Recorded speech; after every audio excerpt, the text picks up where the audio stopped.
प्यारे बच्चों, स्वागत है आप सभी का फिर से आपके अपने YouTube चैनल मिथुन स्टडी सेंटर में। और मैं हूं मिथुन राय। तो दोस्तों, आज की वीडियो में हम लोग बात करेंगे आपका जो परीक्षा होने वाला है क्लास 10th का 2023 में। और हम लोग इसमें देखेंगे हिंदी का एकदम 51 जो इम्पोर्टेंट प्रश्न है उसी को हम लोग देखेंगे, जो कि VVI करके, ठीक है ना। तो आप लोगों को नोट करके रखना है। हम हिंदी में 51 प्रश्न देख रहे हैं जो कि एकदम VVI प्रश्न है, जो कि बोर्ड एग्जाम में निश्चित रूप से आने की संभावना है। यदि आप लोग भी चाहते हो 2023 के एग्जाम में हम अच्छा नंबर लाए, यानी कि 95+ स्कोर करें, तो उसके लिए आप लोगों को हमारे साथ जुड़ना होगा और डेली हमारे क्लास में डेली हमारा जो क्लास होता है ना उसको करना होगा। तो चलिए, मुझे आशा है आप लोग करोगे। तो चलिए हम लोग बढ़ते हैं क्वेश्चन की ओर। देखिए, हमारा प्रश्न यहाँ से शुरू होता है। पहला हमारा प्रश्न बोलता है, दही वाली मंगम्मा किस भाषा से अनुदित है, यानी कि दही वाली मंगम्मा किस भाषा से लिया गया है। तो ऑप्शन ए में आपका कन्नड़, बी में है संस्कृत, सी में है अंग्रेजी और डी में है उड़िया। तो आप लोगों को नोट करके रखना है, यह कन्नड़ भाषा है। आई मीन हमारा ए ऑप्शन जो है ना करेक्ट हो जाएगा। तो चलिए अगली प्रश्न को हम लोग देखेंगे। अगली प्रश्न हमसे पूछता है, यहाँ पे ध्यानपूर्वक आप लोग देखिए और यथासंभव आप लोग आंसर भी बताना।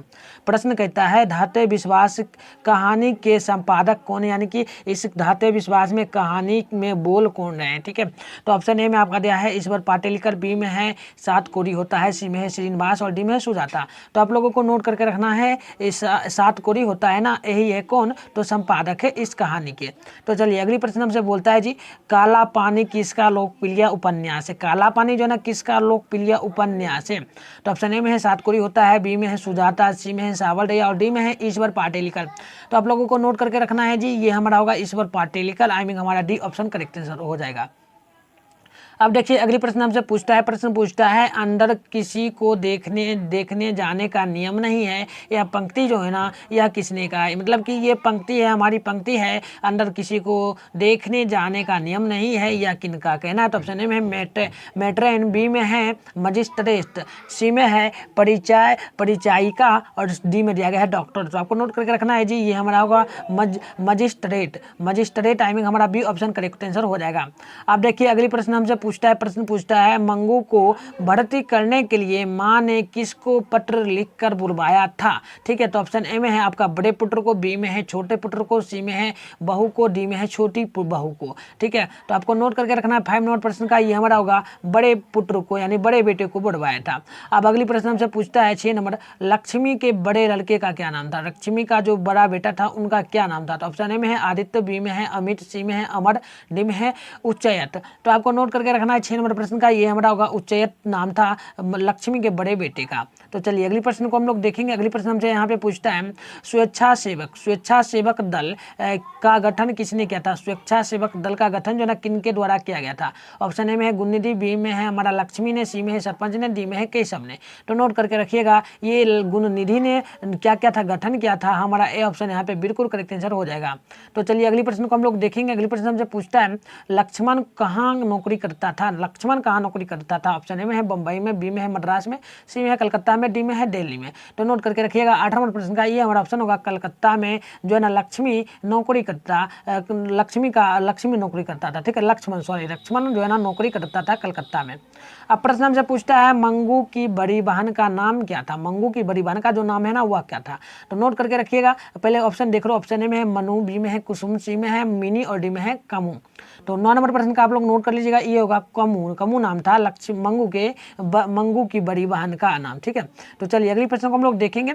उससे पहले आप लोगों से एक गुजारिश करेंगे, यदि आप लोग हमारे चैनल को अभी तक सब्सक्राइब नहीं किए तो सब्सक्राइब जरूर कर लें और इस वीडियो को आप लोग लाइक करके और शेयर करना अपने फ्रेंड में, ताकि उन लोगों को भी पढ़ाई का विशेष फायदा मिल सके फ्री में। ठीक है, तो चलिए अगली प्रश्न हमसे यहाँ पे पूछता है, किस दिन गीता को लगा कि लाइसी बिल्कुल फीकी है। ठीक है, लाइसी बिल्कुल जो है ना फीकी है। तो ऑप्शन ए में है दिया गया है नाल सिहानजी वाले दिन, बी में है दुर्गा पूजा दिन वाले और सी में है दीपावली दिन और डी में दिया गया है होली वाले दिन। तो नोट करके रखिएगा। 10 नंबर प्रश्न का आंसर यहाँ पे हमारा होगा क्या है, नाहार सिंह जी वाले दिन। ठीक है, अब चलिए अगली प्रश्न हमसे पूछता है, जाति प्रथा स्वाभाविक विभाजन नहीं है, क्यों। देखिए जाति प्रथा जो है ना स्वाभाविक विभाजन नहीं है, लेकिन क्यों है जी। तो चलिए ऑप्शन ए में है भेदभाव के कारण, बी में है शोषण के कारण, सी में है गरीबी के कारण और डी में है रुचि पर आधारित नहीं होने के कारण। तो 11 नंबर प्रश्न का आप लोग नोट कर लीजिएगा, रुचि पर आधारित नहीं होने के कारण ये जो ना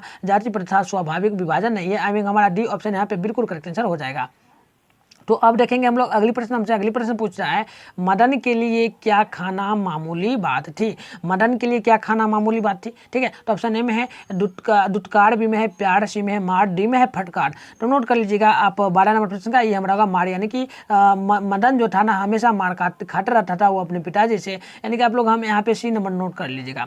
अब चलिए हम लोग अगली प्रश्न को देखते हैं। प्रश्न हमसे पूछता है 13 नंबर प्रश्न कहता है, मैक्स मुलर ने कालिदास की किस पुस्तक का जर्मन भाषा में अनुवाद किया है, ठीक है। मैक्स मुलर जी जो है ना कालिदास का एक पुस्तक था, उनके पुस्तक को किस भाषा में जो है ना अनुवाद किया है। तो ऑप्शन ए में है माल विकास गिमिनी मटरम में, बी में है अभी, ठीक है, अभिज्ञान सुकुलतम में, और डी में है, सी में हमारा है मेघदूत, और डी में दिया गया है लघुवंशम में। तो 13 नंबर प्रश्न का आप लोग नोट कर लीजिएगा, मेघदूत में जो है ना उन्होंने क्या क्या था भाषा में अनुवाद किया था। तो अगली प्रश्न हम लोग देखेंगे। अगली प्रश्न हमसे यहाँ पे 14 नंबर पूछता है जी, बहादुर का पूरा नाम क्या है जी। बहादुर का पूरा नाम क्या है। तो आपका ऑप्शन ए में है शेख बहादुर, बी में दिल बहादुर, सी में है दिल बहादुर, और यहाँ पे दिया गया है शिव बहादुर। तो आप लोगों को नोट करके रखना है 14 नंबर प्रश्न का आंसर ये हमारा होगा दिल बहादुर, ठीक है। देखिए ऑप्शन यहाँ पर भी दिल बहादुर दिया है, वहाँ पर भी दिया है, तो आप लोगों को इससे नहीं देगा बोर्ड एग्जाम, यहाँ पर टाइपिंग में गलत हुआ होगा, लेकिन आपको बी नंबर मतलब दिल बहादुर ही नोट करके रखना है, ठीक है।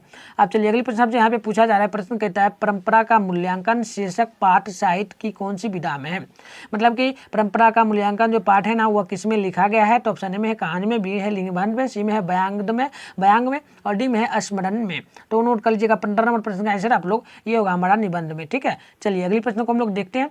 अगली प्रश्न हमसे यहाँ पे पूछा जा रहा है 16 नंबर प्रश्न कहता है जी, लाक्ष शत्रुजा क्या है। लाक्ष ला शत्रुजा जो ना शत्रुजा ये क्या होता है। तो ऑप्शन ए में विद्यालय, बी में है शर्ट, सी में है गांव, डी में है ईसाई मत। तो देखिए नोट कर लीजिएगा 16 नंबर प्रश्न का ये हमारा ऑप्शन होगा ईसाई मत है एक प्रकार का ला शत्रुजा, ठीक है। अब प्रश्न हमसे पूछता है, मछली शीर्षक पार्ट में खरीदी गई मछली में कितनी मछलियां जिंदा जो है ना जिंदा थी। मतलब कि जब लक्ष्मी जो है ना मतलब लक्ष्मी के जब मछली लेकर आ रहा था मार्केट से, तो मछली जो है ना गिर गया था थैले से, तो उसमें से कुछ मछलियां जिंदा थी, कुछ मर गई थी। तो जिंदा कितनी मछलियां बची थी। तो ऑप्शन ए में है 2, बी में है 3, सी में है 4, डी और डी में दिया गया है 5। तो नोट कर लीजिएगा 17 नंबर प्रश्न का आप लोग। चलिए ये हमारा 2 होगा, 2 मछली जिंदा ही बची थी। आप चलिए अगली प्रश्न को हम लोग देखेंगे। 18 नंबर प्रश्न हमसे यहाँ पे पूछा जा रहा है, गुरु नानक ने किस धर्म का प्रवर्तन किया है। गुरु नानक किस धर्म का प्रवर्तन किया है। तो 18 नंबर प्रश्न का ऑप्शन देखिए, ऑप्शन ए में है सिख धर्म का, बी में है हिंदू धर्म का, डी में है मुस्लिम धर्म का, मतलब सी में है मुस्लिम धर्म का, और डी में है ईसाई धर्म का। तो यहाँ पे आप लोगों को नोट करके रखना है एक ही बात, ये हमारा जो है ना सिख धर्म का है जी, ठीक है। गुरु नानक जो है सिख धर्म का प्रवर्तक थे। अब हमारा अगला प्रश्न बोलता है, रसखान की कृति क्या है। यानी रसखान किस चीज़ को लिखे हैं। प्रेम वाटिका को लिखे हैं, दोहा कोश को लिखे हैं, मिलिक्ष कितम को लिखे हैं, या फिर पृथ्वीराज रासो को लिखे हैं। तो 19 नंबर का नोट कर लीजिएगा, प्रेम वाटिका को उन्होंने लिखा है, ठीक है।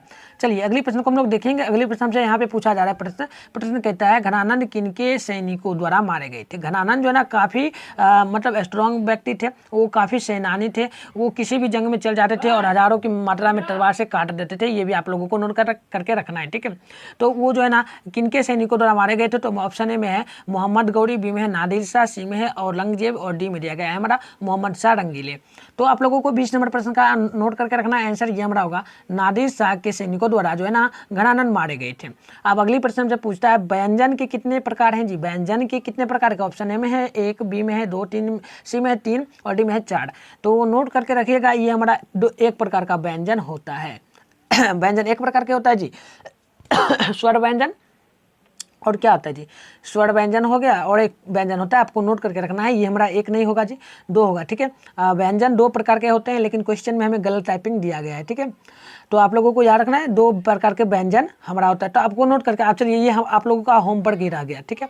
मैं आपको नहीं बताऊंगा 2 प्रकार का होता है या 1 प्रकार का होता है। आपको ये पहले बताना है कि व्यंजन कितने प्रकार के होते हैं, कमेंट बॉक्स में आपको वीडियो समाप्त होने के बाद, और उसके बाद बताना है कि व्यंजन का 2 प्रकार होते हैं तो कौन कौन नाम होते हैं, ठीक है, ठीक है। ये भी आप लोगों को बताना है, बट व्यंजन का 3 प्रकार होता है, मुझे पता है, बट आप लोगों को बताना है। चलिए अगले प्रश्न हमारा यहाँ पे करता है देखिएगा, अंतःपुरा, अंतःपुरा का संधि विच्छेद जो है ना क्या होता है, तो ऑप्शन ए में है अंतः प्लस तपुरा, बी में है अंतःपु परस ला, सी में दिया गया है अंतः परसपुर और डी में दिया गया अंत परसपुर। तो देखिए यहाँ पे आपका ऑप्शन राइट जो होगा ना ये होगा अंतः परसपुरा जो है ना इसका पूरा संधि विच्छेद हमारा होता है अंतःपुरा। ठीक है, आप चलिए अगली प्रश्न हमसे पूछता है निम्न में शुद्ध शब्द क्या है, तो ऑप्शन ए में है सिंदूर, बी में है सूर्या, डी में है शासन और डी में दिया गया है वनवास। तो देखिए यहाँ पे शुद्ध शब्द हमें क्या है यहाँ पे मिल रहा है 23 नंबर का, आप लोगों को कमेंट भी करना है, तो वनवास हमारा राइट होगा। ठीक है, वनवास हमारा सही शब्द है।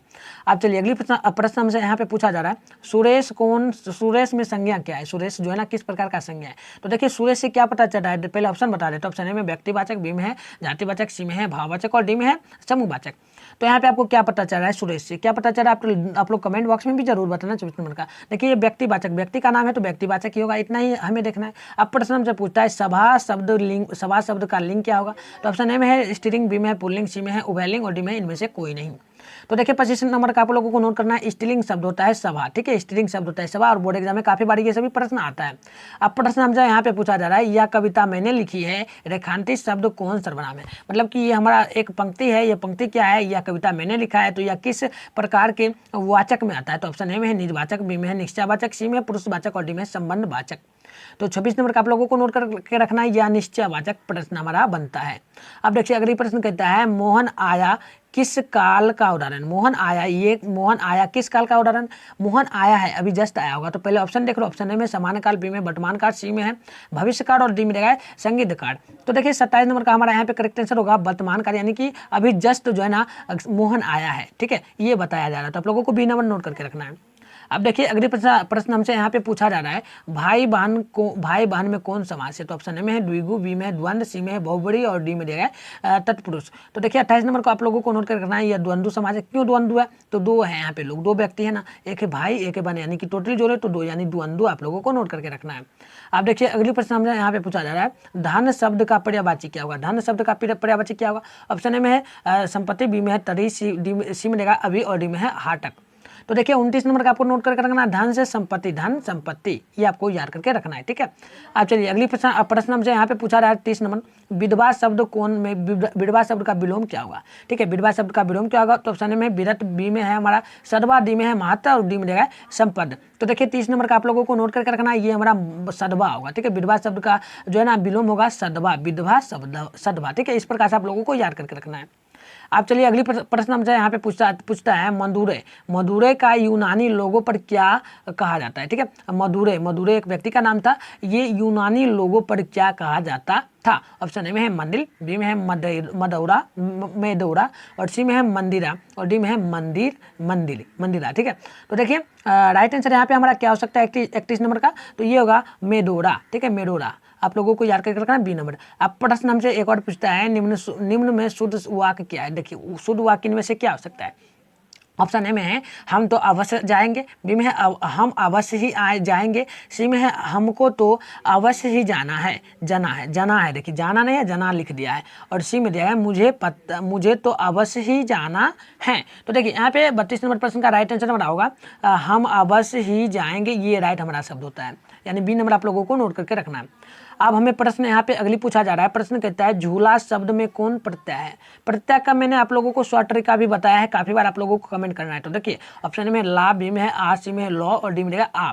तो यहाँ पे राइट आंसर आप लोगों को नोट करके रखना है 33 नंबर प्रश्न का, ये हमारा होगा आ।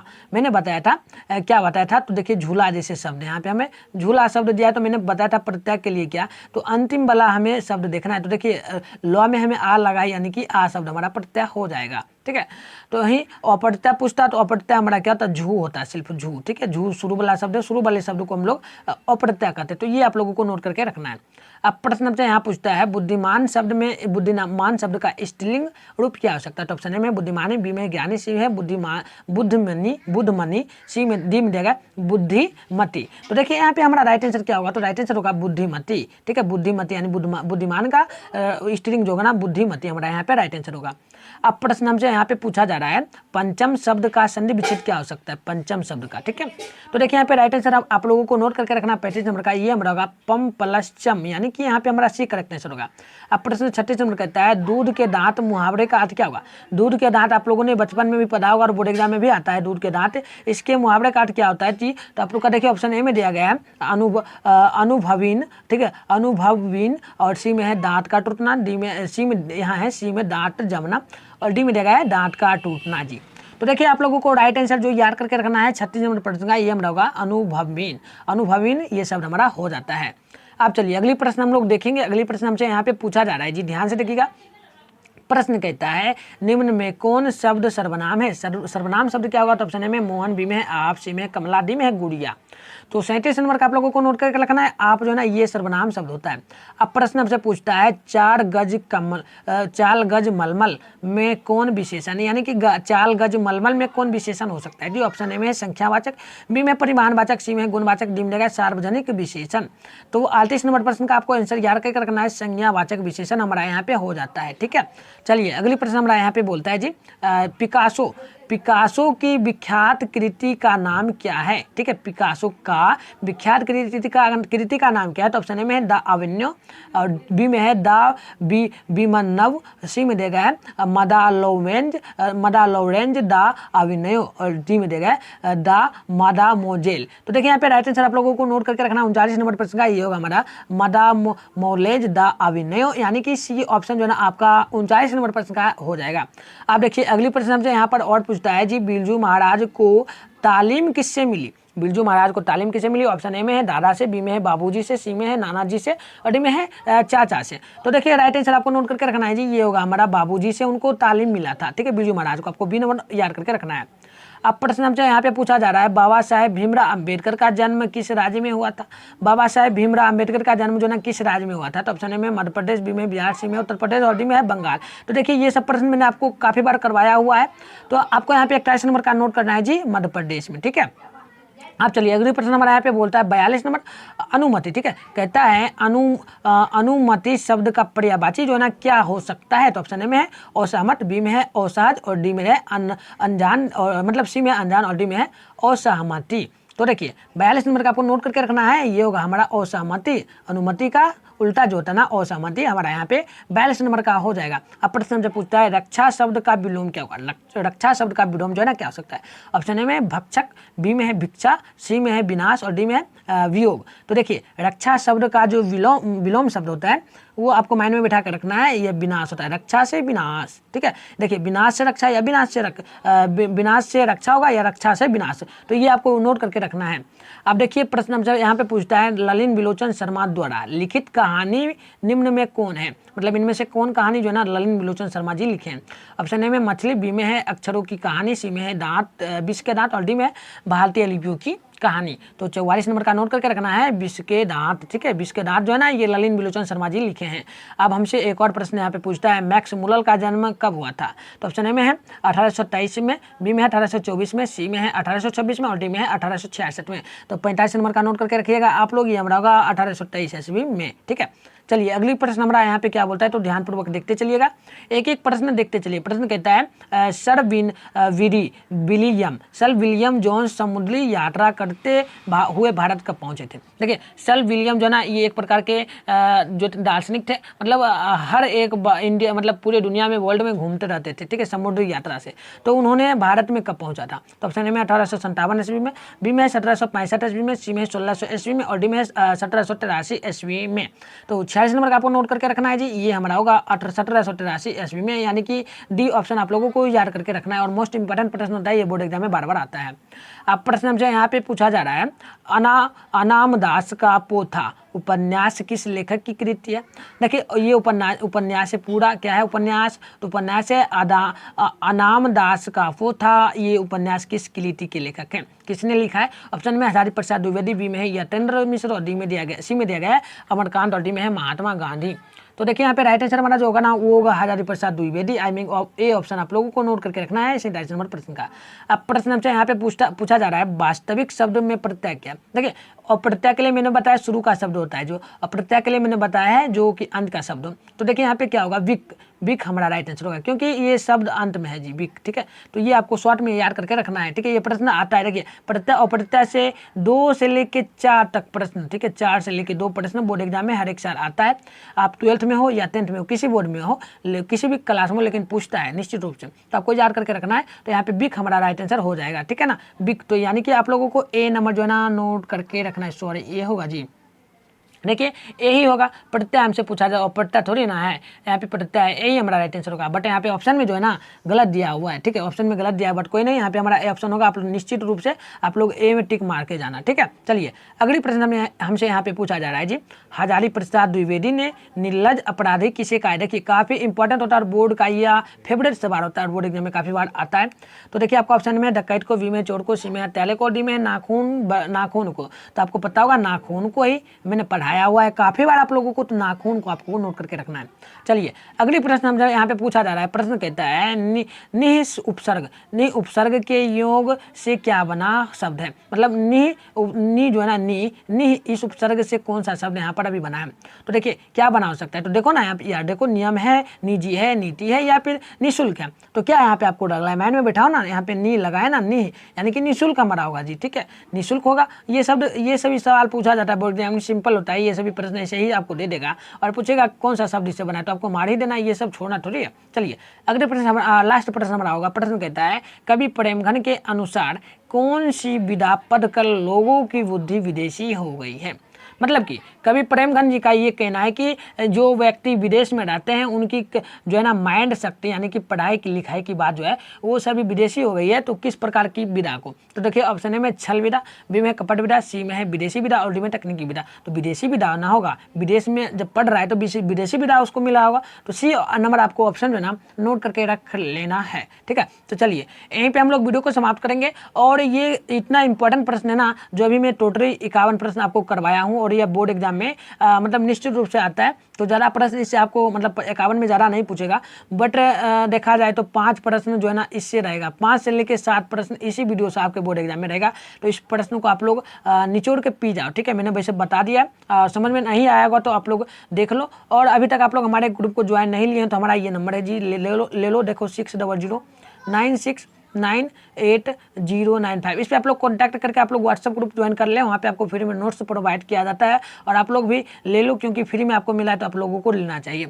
और आप लोग जाते जाते चैनल को सब्सक्राइब करके बेल आइकन को और पे प्रेस कर देना और वीडियो को लाइक कर देना और एक शेयर आप लोग कम से कम करके जाना अपने फ्रेंड में। और मैंने आप लोगों को 21 नंबर प्रश्न का जो है ना होमवर्क दिया था, मैंने होमवर्क आप लोगों को कहा उसका मतलब बताना है कितने प्रकार के होते हैं और क्या क्या नाम उसका होता है जी, तो आपको वो बता के जाना है। तो चलिए बाय बाय, मिलते हैं किसी और वीडियो के साथ।